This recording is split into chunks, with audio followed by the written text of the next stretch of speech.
normal incidence at plane conducting boundary. In the previous class we learnt the normal incidence at dielectric boundary. అంటే ఏంటి అంతకుముందు మనం ఏం నేర్చుకున్నాం two media will be there.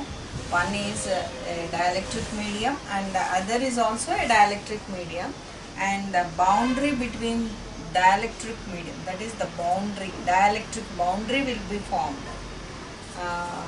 So what is the behavior of the wave when two dielectric media and dielectric boundary, at the dielectric boundary, what is the behavior of the electric field and magnetic field we learnt in the previous topic. Now if the one medium is dielectric and the other is the conductor, then what happens? If the medium 1 is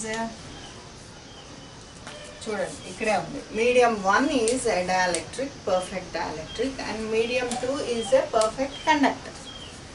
So this will form a boundary which is a conducting boundary, So my wave is traveling in the dielectric, first medium 1, then afterwards after some time it crosses the dielectric and it enters into the conducting medium. So there will be a boundary formed which is a dielectric and conductor boundary, we can say ఆ రెండిటికి మధ్యలో ఉన్న boundary.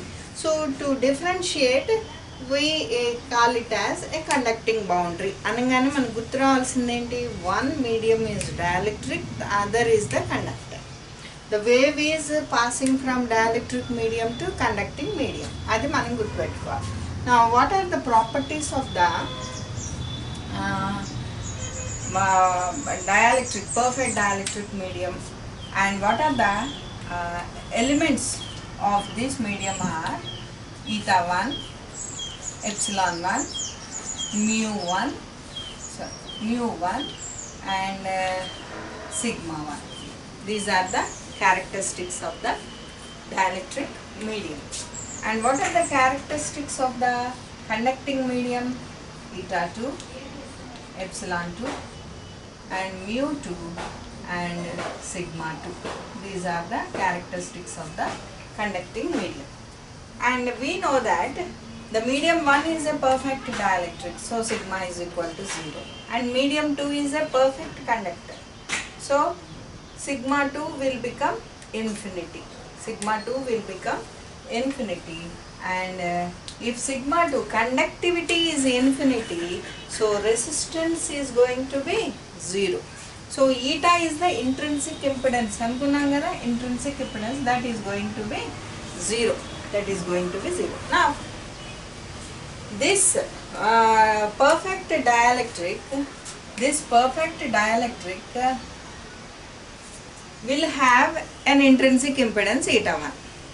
And what we learnt in the previous class, that if the impedance is matched, then maximum power will be transferred, that maximum wave will be transferred. If the impedance is mismatched, that means eta 1 is not equal to eta 2, then some part of the wave will transmit and some part of the wave will be reflected.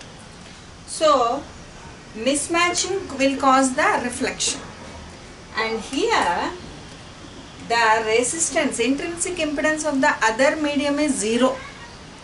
So what it shows that we will see with the calculation also, it shows that in this condition the total wave will be reflected and no part of the wave will transmit into the second medium. There are two reasons for this. Why the total wave will be reflected, we are going to see now. Now we know that the transmission coefficient tau is equal to 2 eta 2 by eta 1 plus eta 2. Formula గుర్తు చేసుకోండి. So what is my eta 2? Eta 2 is 0.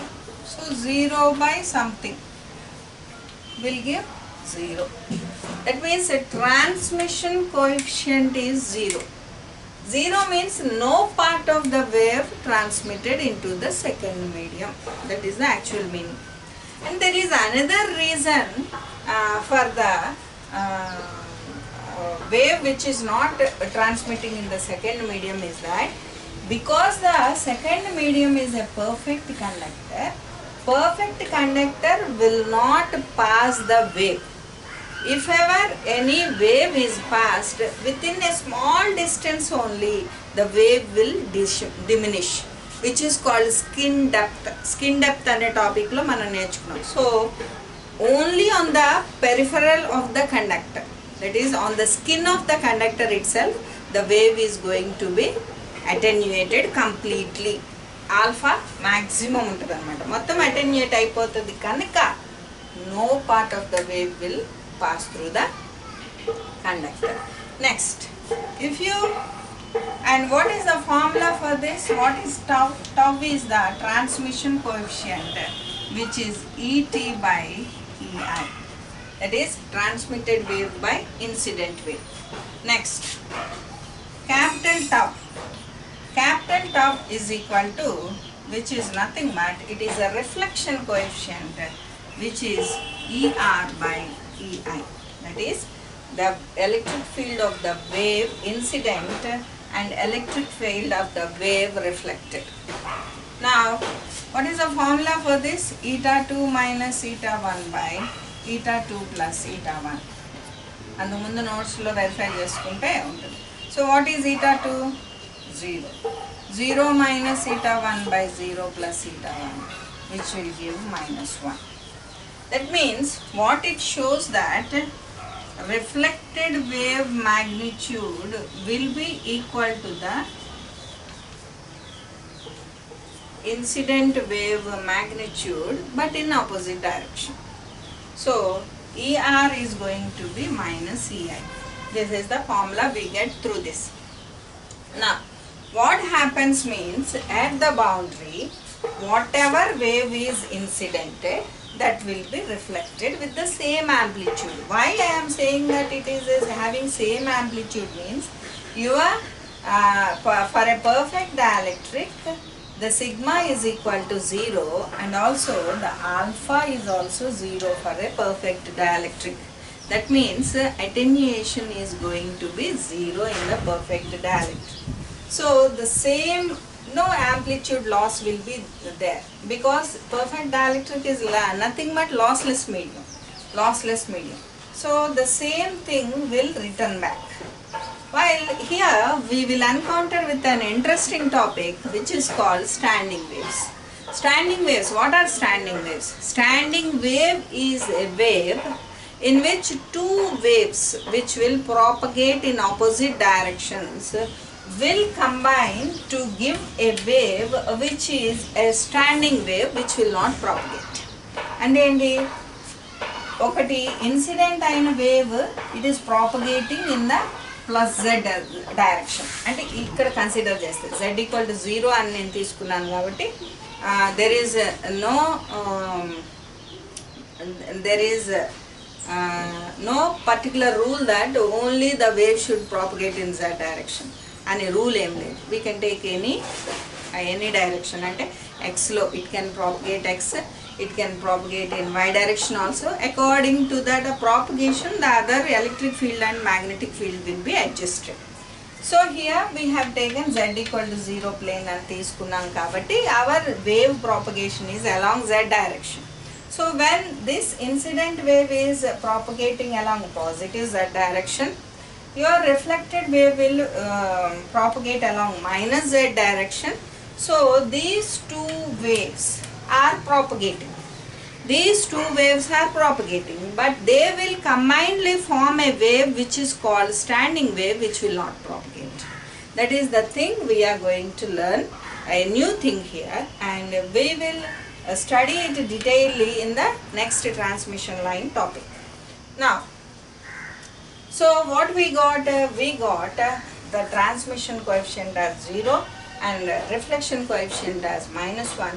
With this we got ER is equal to minus EI, which shows that no part of the wave is attenuated. Next, now I am going to write an equation for the standing wave. So what is the standing wave?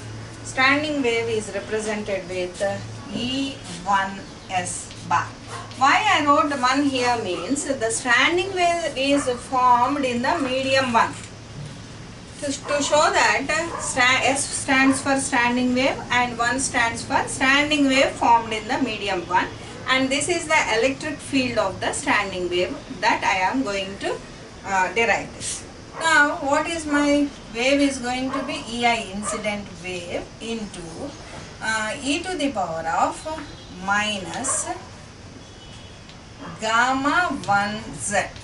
What it shows that here gamma is the propagation constant, which will have attenuation constant plus phase constant, alpha plus j beta and raskunnam manam gurtundemo. So adi, so in which direction this wave is propagating?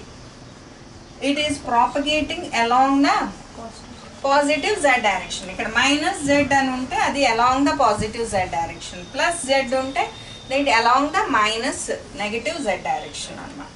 So this is the wave equation. And why I didn't take j omega t endu తీసుకోలేదు? Because it is a standing wave. It is a standing wave, it is not moving at all. So that is the reason no t is there. Next, plus 1.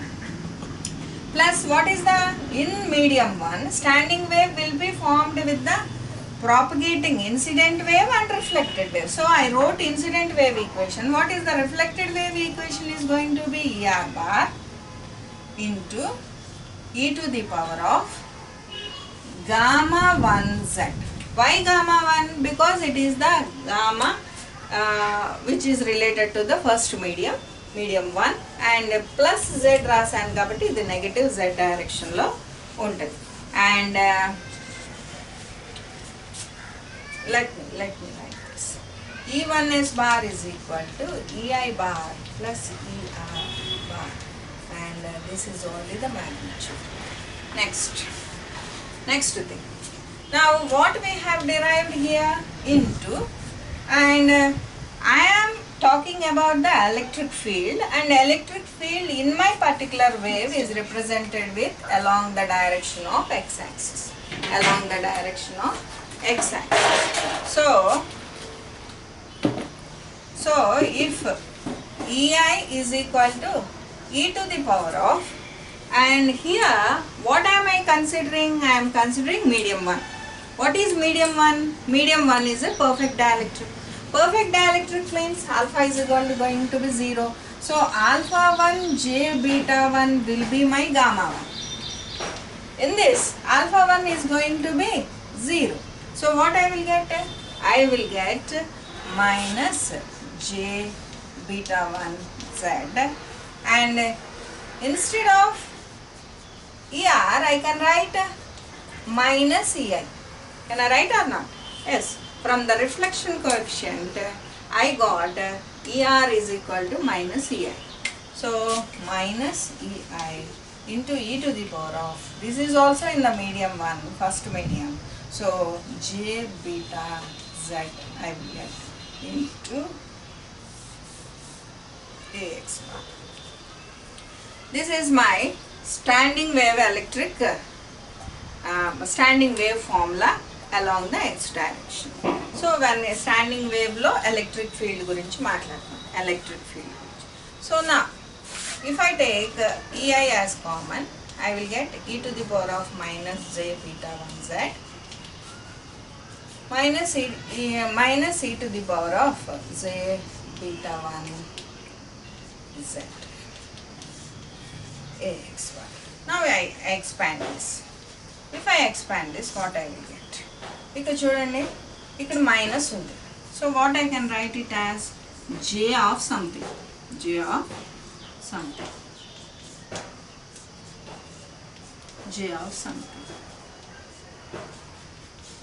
So what is e to the power of j theta? Cos theta. J పక్కన ఏది ఉందో అది plus j sin theta. అదే కదా expansion. So what I will get? I will expand this. So EI into, so e theta idi, this is the whole thing is theta. So what I will get? Cos of minus beta 1z plus j into sine of minus beta 1 z. Next, minus cos of beta 1 z plus j sine of beta 1 z. So what I will get? Into ax bar. So what I will get?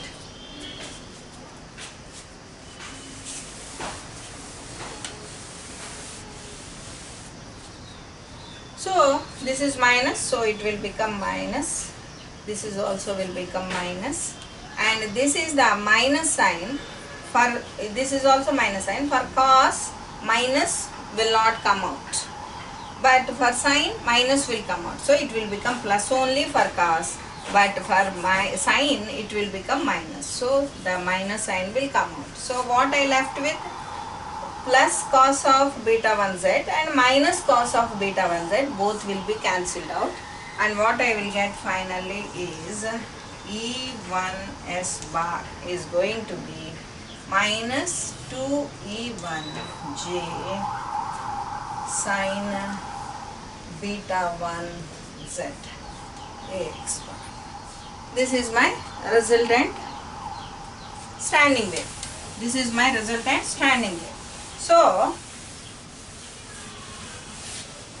what I can observe here that a term which is beta z అనే term standing wave లో ఉంటుంది. మీరు ఎక్కడైనా exam హాల్లో అయినా దేంట్లో అయినా ఈ గేట్ ఎగ్జామ్స్లో అయినా ఎక్కడైనా if you find an equation with this beta z, you can understand that this is a standing wave. You can understand that this is a standing wave. So this is the standing wave. Now what is my electric field in the standing wave? That I am going to calculate. So what I am considering, electric field which is not moving. Electric field which is not moving or which is independent of time. But now if I want to find the electric field, so what in the electric field in the medium 1, so what I will get is, this is the resultant electric field. I am not talking about the individual electric field, but resultant electric field. So what I will get is, this must be multiplied with e to the power of j omega t. So 2e1j sine beta 1 z into e to the power of j omega t into ax. That is my electric field. So if I multiply this 2e1, so and also it will have a real part and imaginary part, but what I will take is real part of this value. Real part of this value will give my electric field. Real part of this value will give my electric field. So what is the real part of this? Real part of this is going to be minus 2e1j sine beta 1 z into, what I can write here? Cos of omega t plus j sine omega t total ax. Now, if I multiply this, what is the real part is going to be? Real part is the part which is not having j. If I multiply this with this, I will get a j, so which is imaginary part. And if I multiply this with this, I will get a real part. That means the j into j will become minus 1. So I won't get any j term in this. So this multiplied with this will give the real term. So minus 2e1j sine beta 1 z into j sine omega t ax bar will be my real part of the equation. So j into j square, that is minus 1, minus into minus plus. So 2e1 sine beta 1 z into sine omega t will give the electric field of the standing wave. which give the electric field of the standing wave. Now, suppose if I want to find the magnetic field of the standing wave, what I will do? We know that magnitude of the magnetic field is going to be electric field by eta. And what is తెలుసు కదా? Electric field by eta 1. And what is the wave then? The magnetic field will be 90 degrees out of phase with the electric field. So what will be the 90 degrees out of phase with this? Sin beta 1 z, which is nothing but cos beta 1 z. Ante kada? 90 degrees out of phase, cos sin 90 minus theta will give cos theta. And sin omega t will become cos omega t. And ax bar will become, which is in the mutually perpendicular with this, so ay bar. So this is my magnetic field in the standing wave. So now we won't consider the magnetic field while we are analyzing, but we consider only the electric field. So this is my electric field. So by seeing this electric field, so what I can understand that at the boundary, no part of the wave will transmit. So total wave will be reflected back. Total wave will be reflected back. So at the boundary, my electric field value will be 0. At the boundary, my electric field value will be 0. And from the boundary, how the electric field will look like this? How the electric field look like means, it is the way in which the electric field will look like. That means, if I generalize this at z equal to 0, at the boundary, my electric field should be 0. When it will be 0? When beta 1 z is equal to 0. When this beta 1 z will be 0, this beta 1 z will be 0 at n pi. And endi 1 pi, 2 pi, 3 pi, 4 pi, all the instances, this will be 0. So this is n pi. And what will be my z then? N pi by beta 1. And other instant in which the wave will have 0 magnitude means it will be 0 when omega t is equal to 0. When will be this omega t will be 0? Omega t will be 0 for all the instances where it is equal to n pi. That means the angle, omega t anedi angle, angle 0 దగ్గరే కాదు, ప్రతి n pi angle దగ్గర కూడా it will show the value of 0. So z equal to n pi by beta 1. And what is beta 1? Beta 1 is 2 pi by lambda 1. 2 pi by lambda is a beta. అది formula గుర్తు చేసుకోండి. So what will be the value? N into lambda 1 by 2. So this electric field component will be 0 at the boundary, as well as it will be 0 for every lambda by 2. It will be 0 for every lambda by 2. That means 1 lambda by 2, 2 lambda by 2, 3 lambda by 2, and so on. It is 0. 2 lambda by 2, 3 lambda by 2, 4 lambda by 2. For every lambda by 2, the electric field component will be 0. And why it is a negative shown means it is propagating along the negative z direction. That is the reason z is represented with the negative magnitude. So this is the wave, standing wave, electric field component in the standing wave, which is in this direction. Now wherever this electric field component is 0, at that particular instant the magnetic field component will be maximum. The magnetic field component will be maximum. So here it is 0 means magnetic field will be maximum here. So ekkadaithe maximum undo akkada 0. in this way, your magnetic field can be drawn. So this is about the normal incidence at plane conducting boundary.